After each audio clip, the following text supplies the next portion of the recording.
Bonjour à tous, merci de votre présence qui montre que finalement les questions européennes, contrairement à une idée reçue, intéressent les gens et font partie du débat citoyen et ne suscitent pas forcément le rejet. Mais en même temps, il faut bien admettre que si nous avons organisé ce colloque avec nos amis de l'Europe des citoyens, c'est qu'il y a quand même une crise. Il y a une crise de l'Europe et que les mauvaises nouvelles semblent s'être amoncelées et que peut-être aussi que à la fois ce colloque et votre présence c'est le signe d'une interrogation ou d'une inquiétude, en tous les cas d'un questionnement sur l'avenir de la construction européenne.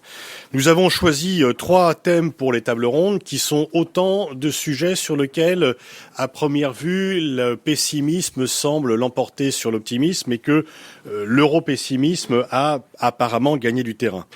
Schengen, Brexit, euroscepticisme, extrémisme, effectivement, il va y avoir bientôt une réponse. Alors, est-ce que le Royaume-Uni restera dans l'Union européenne? Est-ce qu'il en sortira? En tous les cas, souhaitons, et ce qui est clair, c'est qu'il y aura une clarification. Et que, voyons un peu les choses de façon optimiste, les Britanniques, qui sont un partenaire parfois un petit peu difficile de l'Union européenne, vont clarifier leur position. S'ils restent, ça sera sur des bases beaucoup plus claires qu'ils ne l'étaient auparavant. Et s'ils sortent, une nouvelle page s'ouvrira pour eux. Peut-être que le Royaume sera d'ailleurs un peu moins uni avec une réaction de l'Écosse par rapport à cela, mais qu'il s'ouvrira également d'une autre façon pour l'Union européenne. Schengen, effectivement, là, c'est beaucoup plus problématique puisque ce qui apparaissait comme une avancée fondamentale, une facilité pour les citoyens européens de circuler librement, apparaît maintenant mis en cause et donc c'est dans cette avancée majeure et maintenant très critiquée. Au-delà d'ailleurs de Schengen, on voit se redresser une frontière Est-Ouest. Les nouveaux adhérents, les pays qui ont adhéré à l'Union européenne en 2004, les pays qui appartenaient soit à l'Union soviétique, soit au pacte de Varsovie, n'ont pas la même attitude, aussi bien par rapport à la question des réfugiés que par rapport à l'attitude adoptée vis-à-vis de la Russie, notamment, pas seulement, sur le dossier ukrainien. Et donc on voit, alors que Mitterrand disait que l'Europe était rentrée dans son histoire et sa géographie, on voit en 90-91, on voit de nouveau, si ce n'est un rideau de fer, en tous les cas une séparation très nette de conception, d'attitude et peut-être même de valeurs. Et cela pose un problème et on peut donc se poser la question, est-ce que l'élargissement n'a pas été trop rapide, et que, en tous les cas, il y a là vraiment une réelle division de notre attitude, de notre perception. L'euroscepticisme, eh bien, on le voit à chaque élection. Les citoyens ne se précipitent pas pour voter aux élections européennes, et c'est un peu le paradoxe au moment où le Parlement européen a affermi au fur et à mesure son pouvoir, ses droits.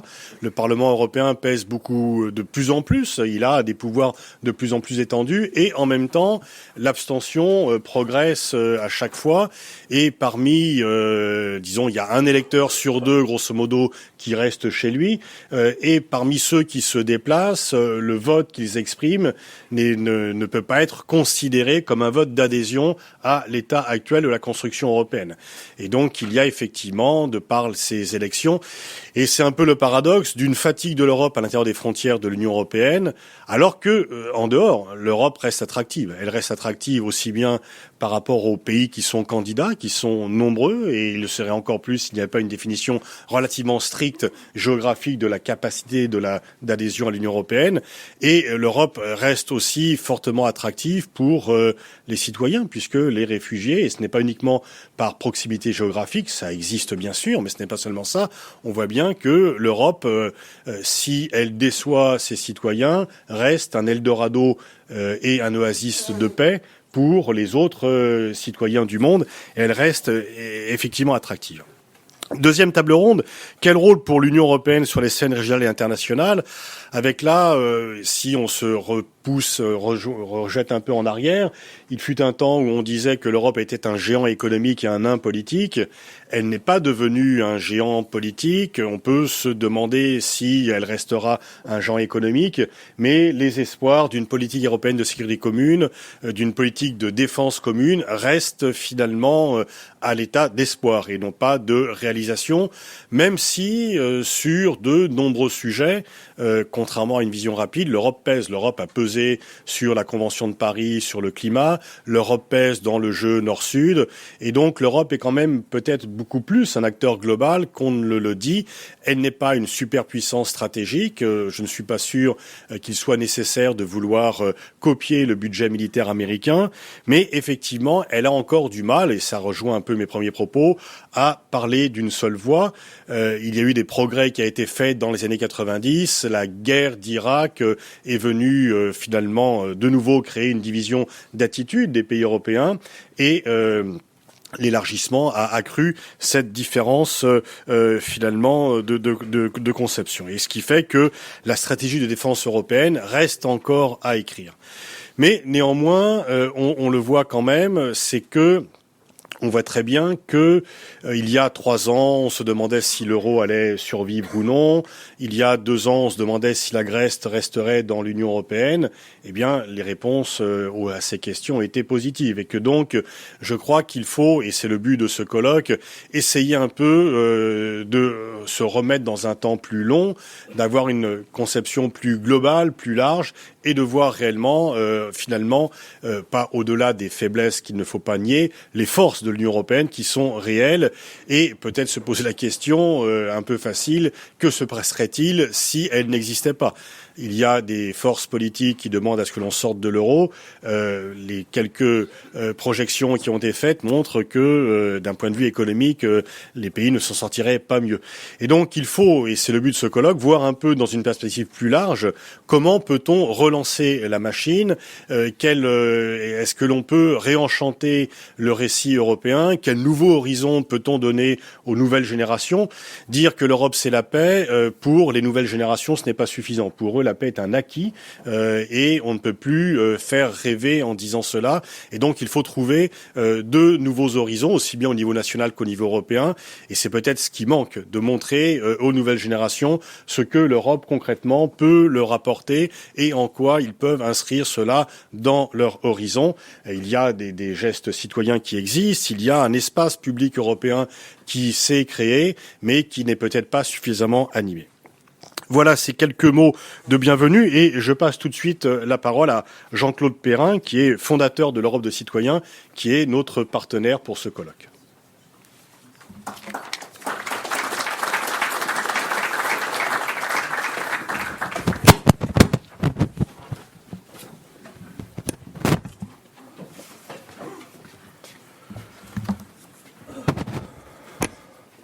Bonjour mesdames, bonjour messieurs. Je vais vous parler tout à fait d'autre chose et pas du tout d'Europe. Je vais vous expliquer, puisqu'on est dans un monde qui exige de plus en plus de transparence, comment toutes ces actions auxquelles vous assistez ont été financées et pourquoi elles ont été financées par une société privée. Donc au départ, nous avions une société privée, on remonte aux années 1980, où nous gérions des biens immobiliers, en particulier des galeries marchandes d'hypermarchés, et en particulier à Vaux-en-Velin. C'est le hasard qui nous a fait être à Vaux-en-Velin au moment des événements de 1987 ou 88. Pour les plus anciens, vous en souvenez, c'est la première fois qu'il y avait dans un quartier populaire des batailles rangées, des cocktails Molotov, un incendie d'un centre commercial. Et c'est là qu'est née l'idée ou la nécessité d'avoir une politique de la ville. Alors comment avons-nous été mêlés à cette affaire? C'est parce que notre société privée gérait le centre commercial, qui était également un centre administratif, puisqu'il y avait un centre social, la poste principale de Vaux-en-Velin et la mairie. Ce qui fait que tous les gens de la ZUP, presque tous les jours, venaient dans le centre commercial administratif, c'était l'Agora. Et donc, en fait, nous avons été amenés à gérer cette situation pendant 2 ans, au tout début, C'est-à-dire, qu'est-ce qu'il fallait faire pour que les événements de Vaux-en-Velin je crois que c'était en 88, ne se renouvellent pas. Bon. Alors que nous n'étions pas du tout préparés à cela. Au départ, ça s'est fait sur le bénévolat, c'est-à-dire que nous avons travaillé avec les animateurs sociaux, avec quelques élus, avec des policiers également. Et on a commencé à sortir quelques idées qui sont aujourd'hui très connues, mais qui à l'époque étaient inconnues, nouvelles. L'idée, par exemple, des grands frères, l'idée des policiers îlotiers, l'idée que c'était par l'absentéisme à l'école que se créait le lâchage des adolescents, et que ce lâchage les amenait souvent à l'illégalité, puis au banditisme. À l'époque, on savait pas que ça les amènerait également à l'islamisme, mais ça, c'est plus récent. Mais c'est une démarche qui a été finalement assez régulière et assez normale. Donc cette politique de la ville que nous avons initiée avec des bénévoles au départ, ça a duré pendant 2 ou 3 ans. Puis ensuite, ça a été relayé par le gouvernement. Il y a eu un ministère de la ville qui a été créé. Je vous rappelle que c'était Bernard Tapie qui a été le premier titulaire, qui a créé le poste. Et la ville de Vaux-en-Velin est tellement liée à cette politique de la ville qu'aujourd'hui même, cette année, il y a quelques semaines, lors du renouvellement ministériel, c'est la maire de Vaux-en-Velin qui a été à qui on a confié le secrétariat d'État à la ville. Donc à partir de là, on s'est aperçu qu'une entreprise privée pouvait s'intéresser aux problèmes d'intérêt général. Alors, par une démarche que je vous expliquerai pas, mais on a été amené à s'intéresser à un deuxième projet qui était en Afrique, au Burkina Faso, très exactement, où l'idée était de savoir si on pouvait, à partir d'une population totalement analphabète de plus de 100 000 habitants, arriver à tirer les ficelles du développement et créer du développement sur une longue période. Donc nous avons suivi une entreprise qui était déjà là-bas, et nous avons amené des moyens, nous avons amené des gens, et en 25 ans, on était à peu près arrivé à tirer les ficelles du développement et à savoir qu'est-ce qu'il fallait faire pour le développement. Puisqu'au départ, on est venu, comme on venait derrière une association qui était créée par un médecin, on venait pour faire de la médecine. Et finalement, on a fait beaucoup plus d'éducation que de médecine. On a continué la médecine, on a fait beaucoup plus d'éducation et on a fait de l'agriculture. Ce qui est intéressant dans cette affaire, c'est que en tant qu'entreprise privée gestionnaire d'immeubles commerciaux, on n'a aucune compétence ni pour faire de la médecine, ni pour faire de l'éducation, ni pour faire de l'agriculture. Mais on a la compétence pour mettre tous ces gens-là ensemble et essayer d'en tirer une expérience. Donc ça a duré, ça continue, ça dure depuis 25 ans. Ensuite, lorsque nous sommes interrogés sur les raisons pour lesquelles il y avait besoin qu'on y soit présent, c'est-à-dire pour les raisons pour lesquelles il y avait besoin d'essayer d'attirer du développement dans ces pays-là, on s'est aperçu que c'était la mauvaise gouvernance qui empêchait les gens principalement la mauvaise gouvernance qui empêchait les gens de se développer, et en particulier la mauvaise gouvernance des dirigeants.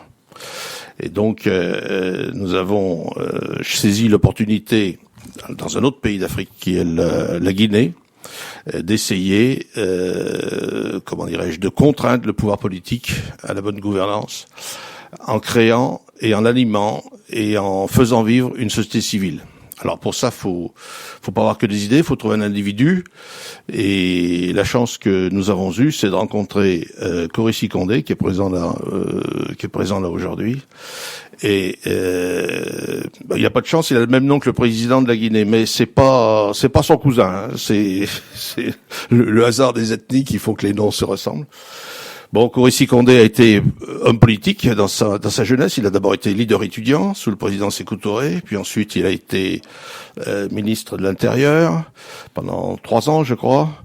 Puis les vicissitudes de la vie politique a fait qu'ensuite il a été réfugié aux États-Unis, où il est arrivé sans parler l'anglais. Et puis après, il a appris l'anglais. Il a été ensuite professeur à Columbia, l'université de Columbia. Il est rentré en Guinée en 2009.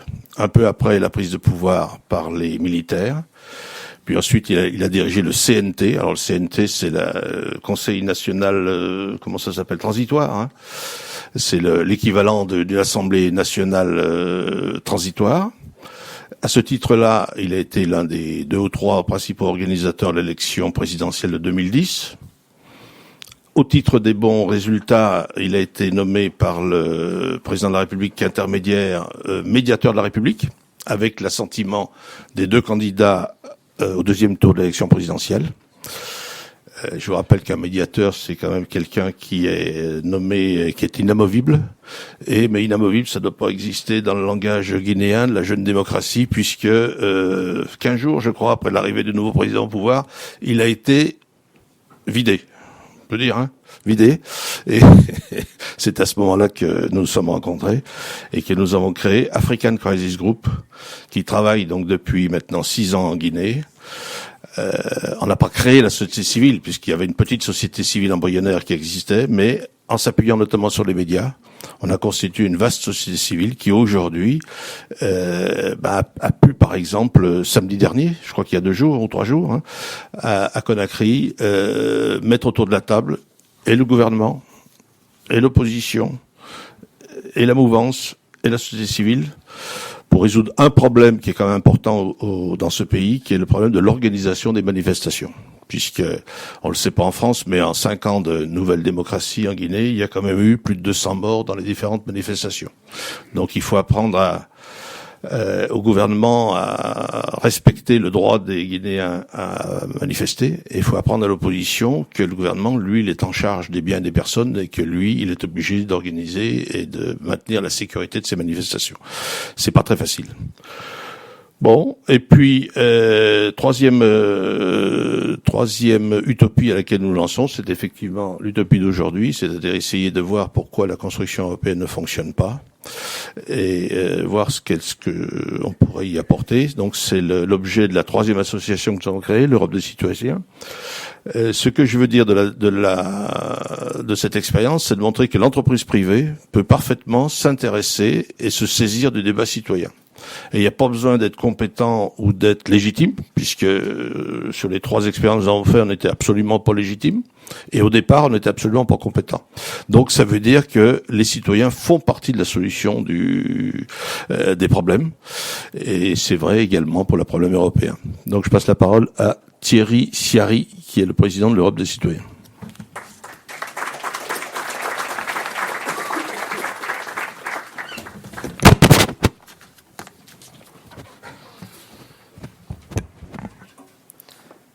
Cher Pascal Boniface, cher Jean-Claude Perrin, mesdames et messieurs les ministres, mesdames et messieurs les ambassadeurs, mesdames, messieurs. Tout d'abord, je souhaite vous remercier et remercier tout particulièrement l'ensemble des intervenants qui vont participer aujourd'hui. Remercier tous les participants pour être présents à ce colloque. Pour l'Europe des citoyens, que j'ai l'honneur de présider, cette journée est une première pierre au projet qui nous rend solidaires de l'IRIS. La mission que nous nous sommes donnée est d'agir en partenariat avec des groupes de réflexion composés de politiques et d'économiques, de chercheurs, d'universitaires, de médias et d'associations. L'Europe des citoyens se veut force de proposition pour créer des outils pragmatiques, pour assurer le pilotage des projets, pour faciliter la mise en réseau des compétences et pour passer de la réflexion à l'action. Jean Monnet disait « L'homme n'accepte le changement que sous la contrainte. La question est de savoir jusqu'où doit-on attendre avant de prendre nos responsabilités. » Pour répondre à cette question, j'aborderai 2 points. Tout d'abord, pourquoi devons-nous réagir maintenant ? Ensuite, je dirai pourquoi la gouvernance de l'Union européenne doit évoluer. Premier point.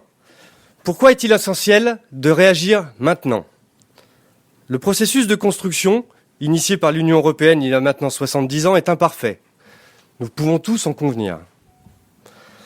Depuis sa création, l'Union européenne a choisi d'avancer dans sa construction par la méthode des petits pas. Elle a réussi de façon pragmatique à construire un marché européen, à mettre en place une monnaie unique, l'euro, et jusqu'ici, à garantir la paix entre ses membres. Mais l'actualité pointe chaque jour davantage l'urgence d'une situation qui menace nos acquis et qui surtout menace notre futur. J'apporterai 2 observations. D'une part, face à l'ensemble des défis qui touchent l'Europe, la menace terroriste, l'explosion de l'espace Schengen, le possible Brexit, le conflit ukrainien, le repli nationaliste et les récupérations populistes, la défiance des citoyens face à ces élites dirigeantes, le statu quo aujourd'hui n'est plus une réponse possible. Le statu quo, par défaut, l'absence de réaction concertée équivaut actuellement à entériner implicitement le démantèlement sans concertation du projet européen. D'autre part, les crises économiques ont réduit les possibilités d'action souveraine. Isolé, aucun pays européen ne peut plus durablement exercer un poids diplomatique suffisant pour défendre ses intérêts dans le nouvel ordre mondial. L'Europe est menacée. Les États-nations privilégient les considérations intérieures à court terme plutôt que l'intérêt collectif et la solidarité. Nombre de membres de l'Union européenne sont en position retranchée pour protéger ce qu'ils croient être leurs intérêts nationaux, leurs frontières, leurs identités. Arrivera-t-on enfin à dépasser les oppositions ? Deuxième point, quelles évolutions pour la gouvernance européenne ? Nous sommes arrivés au milieu du gué, il faut maintenant choisir la bonne direction. Lors de son discours de Washington, Jean Monnet disait « Nous ne coalisons pas des hommes, nous ne coalisons pas des États, nous unissons des hommes. » Si aujourd'hui les décisions sont prises par coalition, il nous reste alors à unifier les hommes et les peuples. Mais peut-on le faire avec le mode de décision intergouvernementale ? Peut-on le faire avec 10 monnaies différentes ? Peut-on le faire sans politique extérieure commune ? L'Europe des citoyens souhaite aujourd'hui s'exprimer et agir en regroupant les Européens qui n'ont pas renoncé à exercer leurs droits et à défendre leurs convictions. En tant que citoyens européens, nous avons choisi de nous impliquer et de travailler collectivement à la construction pour reconstruire l'Europe, en tout cas pour avancer. Je prendrai 2 exemples. D'une part, en contribuant à la création de l'Observatoire stratégique européen, une base de données créée avec l'IRIS, qui présente l'ensemble des prises de position des 28 pays de l'Union européenne en matière de sécurité et de défense. Olivier de France, chercheur à l'IRIS, vous présentera cette base de données durant la 3e table ronde.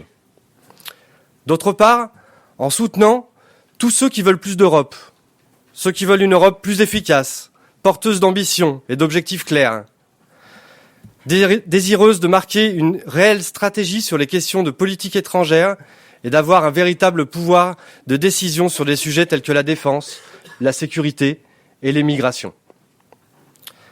Ces 2 exemples illustrent le passage de la réflexion à l'action. Nous sommes ouverts à toute proposition permettant d'apporter des réponses aux problèmes posés. C'est pourquoi nous dédions ce colloque à l'analyse des conditions de remise en ordre de marche de l'Europe à travers 4 questions que nous aborderons successivement au cours de cette journée. Premièrement, comment ranimer le débat démocratique européen ? Deuxièmement, quel rôle de l'Union européenne sur les scènes régionales et internationales ? Troisièmement, quelle stratégie de défense européenne ? Et enfin, quelle feuille de route pour l'Europe ? Votre participation aujourd'hui atteste de l'importance de ce débat. Nous comptons vivement sur vos contributions. Je vous souhaite une très bonne journée et un très bon colloque. Merci.